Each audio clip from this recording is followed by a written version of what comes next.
Assalomu alaykum kanalimiz muxlislari. Bugun asalarini zahari, asalarini suti, ani пчелиный молоко, маточный молоко, propolis, xo'p, asalarini mahsulotlarini diabetni yaralarida qo'llash haqida gaplashamiz. Asal va uni diabetdagi ta'sirini videosi bor. O'tib ko'ringlar, kim ko'rmagan bo'lsa. Endi o'rtoqlar, ichinglardan kim asalarida diabetga qarshi davolangan yoki kimni umrida bir marta bo'lsa ham asalari chaqqan? Esinglarda bo'lsa kerak, unchalik ham og'rimaydi. Xo'p, bu meditsinada asalari, uni zahari yoki uni ishlab chiqargan anaqa esimdan chiqib qoldi. Changi, asalarini changi bor, gulchangini yig'adi. Ular haqida, hammasi haqida hozir maqolalar asosida diabetda foydasi bormi, foydasi yo'qmi o'tamiz. Propolisdan boshlaymiz. Hammasi maqolalar asosida isbotlangan bo'ladi. Propolis agar tarkibida asal saqlamasa, toza propolis bo'lsa, uni ichida foydali mahsulotlari ko'p bo'ladi. Flavonoidlar, fenollar, terpenoidlar bo'ladi. Bu antioksidant, yallig'larni shamollashga qarshi va antibiotik, antibakterial xususiyatlari bo'ladi propolisda. Qaranglar, o'sha tekshiruvlar bor, randomizatsiyadan o'tgan. Ya'ni randomizatsiya degani ikkita gruppaga ikki xil dori beradi. Bittasiga haqiqiy dori, bittasiga soxta dori beradi. Endi soxta dorini ichgan odamlarda o'zgarish bo'lmasdan, haqiqiy dorini ichgan odamlarda o'zgarish bo'lsa, bu modda foydali hisoblanadi. Ikkalasida ham bir xil o'zgarish bo'lsa, bu dori foydasiz hisoblanadi. Demak, 80 ta bemorga 12 hafta mobaynida 1 gram propolis berilgan. Propolis berganda qondagi qandni ozgina tushishi, antioksidant statusini yaxshilanishi va glikirlangan gemoglobinni yengil tushishi kuzatilgan. O'rtoqlar, agar 0,3-0,4% tushirganda bu vahima bo'lib ketardi va foydali davo usuli hisoblanardi. Bundan kam tushirgani uchun ozgina tushdi deb yozib qo'yishgan. Endi Eronda ham 8 hafta mobaynida propolis berishgan. Bir kuniga 1,5 gramdan ichirishgan. Demak, kam miqdorda qondagi qandni tushishi, insulin rezistentlikni kamayishi va shamollash, haligi revma probalar bor-ku, o'shalarni yaxshilanishi kuzatilgan. Shuning uchun ham bot kasalligi, revmatizm kasalligi, tizzani shamollashi, bo'g'imlarni shamollashi, nervlarni shamollashida asalarni chaqtirib davolash mumkin. Bu apiterapiya deyiladi. Endi yana bitta 2025-yilda shu apiterapiyani diabetga foydasi degan tekshiruv o'tkazilgan. Meta-analiz natijalariga ko'ra 6 ta maqolani tekshirib ko'rishsa, kam miqdorda qondagi qandni tushirish, xolesterinni kam miqdorda tushirish va haligi revma probani pasaytirish xususiyatiga ega degan xususiyatga kelingan 2025-yilda chiqqan yangi maqola. Bu nima degani? Demak, propolis asalsiz diabetda asosiy davoga qo'shimcha ravishda ishlatish mumkin, foydali bo'lishi mumkin. Lekin bu diabet semirgandan, insulin yaxshi ishlab chiqarmagandan, insulin yaxshi ta'sir qilmagandan, yaxshi sizga foyda, quvvat, kuch beradigan testosteron, dihidroepiandrosteron, estradiol gormonlari, vitamin D, u ham kalsitriol gormonlari qariganingiz uchun kamayib ketganidan va naslingizda diabet bo'lganidan kelib chiqdi. Naslingizda yo'q bo'lsa, sizda birinchi paydo bo'lgan bo'lsa, tabriklayman, siz mutatsiyaga uchradingiz, endi butun naslingizda bo'ladi. Xo'p, bu narsani propolis davolab bermaydi, lekin propolis diabetda foydali narsa ekan, iste'mol qilishingiz mumkin. Asosiy davoga qo'shimcha ravishda ozgina saxirni tushirishga yordam beradi. Agar ketkizgan pulimga arzimaydi desangiz, qolgan mahsulotlarni o'rganib eshiting, qolgan mahsulotlar bo'yicha nima xulosa qilamiz. Demak, asalarni suti, bu asalarni suti bilan asalarilar o'zini, onasini, o'sha ona asalarini boqishadi. Endi 2014 va 2016 yilda ikkita tekshiruv o'tkazishgan. 1 gram asalari sutini 8 hafta mobaynida berishganda qondagi qandni kam miqdorda tushishi, glikirlangan gemoglobinni tushishi va insulinni kamayishi kuzatilgan. Demak, foydali narsa ekan. O'rtoqlar, o'zi asalarining suti necha pul turadi? Kim bilsa yozib yuborsin. Agar iste'mol qilsam maylimi deb so'raydiganlar bo'lsa, allergiyangiz bo'lmasa bemalol mumkin. Xo'p, bu asalari propolis bilan asalarini sutini isbotlanganlik darajasi o'rtacha hisoblanadi va hammanglar kallalari bilan sho'ng'imanglar. Diabetni davolash bunaqa bo'lmaydi. Diabetni davolash boshqacha bo'ladi.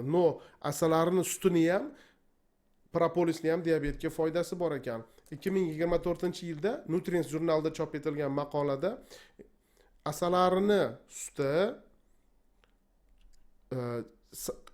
qandni tushirishi isbotlangan, lekin isbotlanganlik darajasi yuqori emas. Uzoq vaqt mobaynida tekshiruvlardan o'tkazilmagan va hamma har xil ma'lumotlar bergan deb yozib qo'ygan. Demak, lekin foydasi isbotlangan ekan, o'rtacha daraja bo'lsa ham. Bu haligi ravoch yeylar sahr 1 oyda tuzaladi yoki yong'oq yeylar sahr 3 kunda tuzaladi degan nardaka yolg'on xabar emas. Agar qaysidir bloger vohma qilib chiqsa, asalarni sutini yeb 1 haftada diabetdan tuzaling desa, u diabetdan tuzalmaysiz, lekin asalarni suti, asalarni propolisi, mumi, sahrga ozgina bo'lsa ham foydasi bor desa, unga ishonsa bo'ladi. Keyin asalarni changi, guldan yig'adigan changi da juda ko'p miqdorda minerallar, mikroelementlar, vitaminlar o'zida saqlaydi. Lekin ichgan odamlarda astmasi bor, allergiyasi bor odamlarda allergiyani qo'zg'aydi.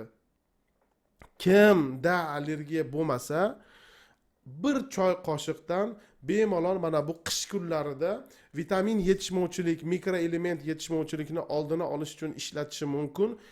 Bu ham juda ham foydali mahsulot. Ayniqsa sog'lom odamlar bo'lsa, misol uchun diabetlar o'zi ichadigan dorilar ko'p bo'lsa kerak. Oddiy odamlarga ham juda ham foydali hisoblanadi. Mana shu gullarda yurib, uni changini yig'ib keladi. Bu allergen. Kimda allergiyasi bo'lmasa, vitamin va mikroelementlar o'rnini qoplash uchun, vitamin yetishmovchiligini oldini olish uchun bemalol 1 choy qoshiq har kuni iste'mol qilsa bo'ladi. Asalarini zahari, asalari chaqtirib diabetni davolash g'irt yolg'on hisoblanadi. Demak, qaranglar. Chunki ko'pchilik tekshiruvlar hayvonlarda o'tkazilgan. Hayvonlarga asalari chaqtirganda qondagi qanti ham, xolesterini ham tushgan, yuragini ishi ham yaxshilangan. Xo'p, jigarini yog' bosganligi ham kamaygan. Lekin bu odam hayvon degani emas-ku. Odam hayvon degani emas. Xo'p, yana asalarini chaqtirib, yana metformin ichirganda qondagi qandni tushishi kuzatilgan. Metformin bilan asalarni zaharini chaqtirib, solishtirib ko'rishgan. Lekin yaxshi isbotlangan katta maqolalar yo'q. Immunitetni ko'tarish uchun asalari chaqtirmoqchimisiz? Chaqtiring. Boshqa doktor sizda revmatizm yoki boshqa bir bo'g'im kasalligi bo'lgani uchun, immunitet kasalligi, boshqa kasalliklar bo'lgani uchun, bitmayotgan yaralar, trofik yaralar bo'lgani uchun asalari chaqtirmoqchimi? Chaqtiring. Lekin diabetni davolaydi deb chaqtirmang, chunki isbotlangan maqolalar yo'q. Keyin juda ko'p odamlarda asalari chaqqandan keyin allergiya bo'lib, anafilaktik shok, anafilaktik reaksiya holatlari kuzatilgan. O'zi asalariga oramizda yoki boshqa arilarga allergiyalari bor odamlar bo'ladi. Men bitta vrachni tanirdim. Aridan allergiyasi bor edi, ishib ketib bo'g'ilib qolardi. Har doim yonida deksametazon olib yurardi. Shunaqa ari chaqadigan joylarga borsa, asalarini mumi yoki asalarni zaharidan har xil yaralarni davolash uchun povyaskalar qilishadi. Ichkariga ishlatmaydi, yarani ustiga qo'yadi, lekin buni xirurgni o'zi hal qilsin.